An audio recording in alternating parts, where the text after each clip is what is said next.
prince sitting in her kitchen. Alfie cleared his throat. Your husband was Rodolfo Vargas, yes?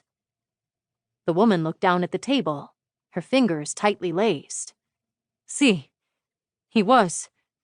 Before, she said, her voice petering off into nothing.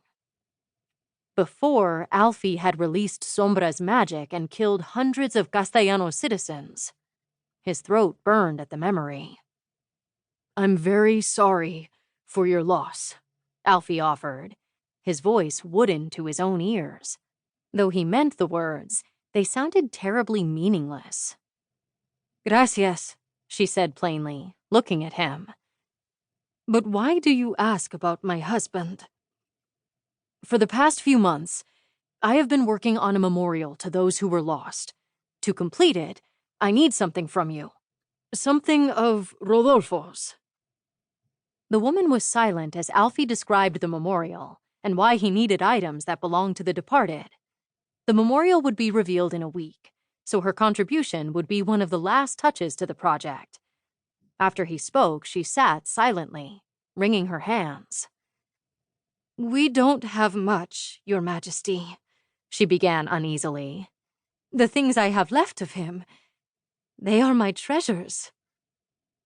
Alfie clasped his hands in his lap. Senora, I defer to you completely. If you would rather not, I understand. I have many trinkets from my brother, and I would not be able to part with a single one. Which wasn't entirely truthful, as he had parted with one, a fox figurine that he'd given to Finn. It had looked so right in her palm as she tucked it into her pocket. Alfie shook his head free of those thoughts. What I ask of you is a sacrifice that you needn't make if you don't wish to. She looked at him then, and it was as if she was seeing him for the first time. Or maybe she was seeing him not as a prince or as her future king, but as a boy who had lost someone too. Wait here, por favor, she added awkwardly. She hurried into the back room of the home. There was no wall there, only a sheet hanging as a partition between rooms. Alfie watched Luca play with the children while he waited. Want to see something chévere? Luca asked, waggling his eyebrows.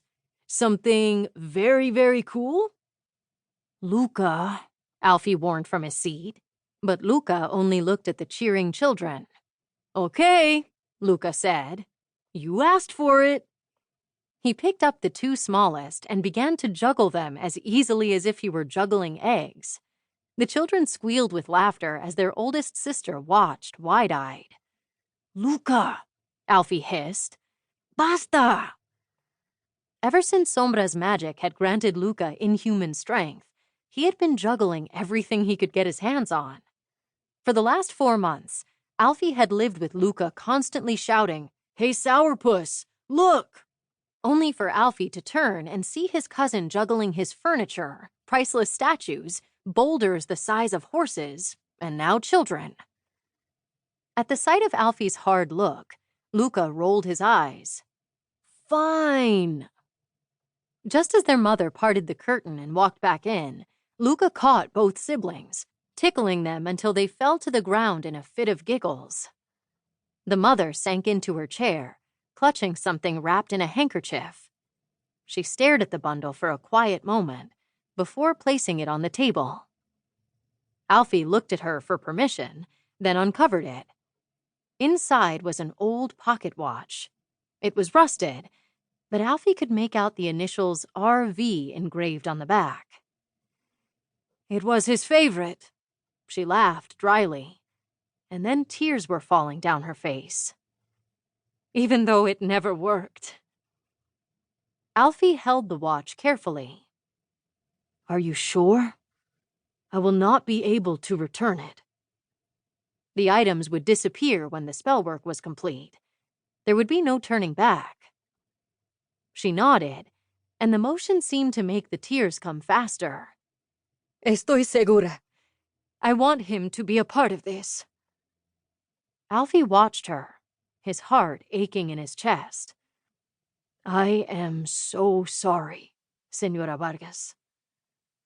She passed another hand over her.